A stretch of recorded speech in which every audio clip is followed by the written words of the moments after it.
Elle découvre que son mari a violé sa fille, elle le tue et en fait un curry. On te raconte.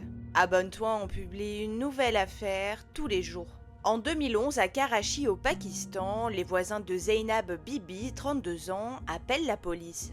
Depuis quelque temps, une odeur immonde envahit le quartier, ils n'en peuvent plus et sont assez inquiets.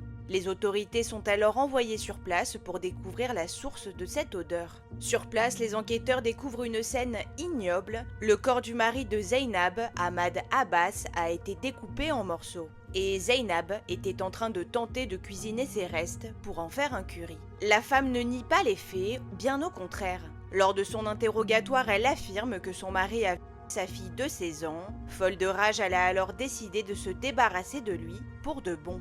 Elle explique avoir écrasé des somnifères dans son thé avant de l'étrangler avec une corde. Ne sachant pas que faire de son corps, elle l'a alors démembré et coupé en morceaux avant de commencer la préparation d'un curry avec son mari. Son but étant de ne pas se faire prendre. Son neveu Zahir Ahmed, 23 ans, est lui aussi mis en examen pour avoir aidé Zainab à tuer son mari. La mère de famille est alors placée en détention.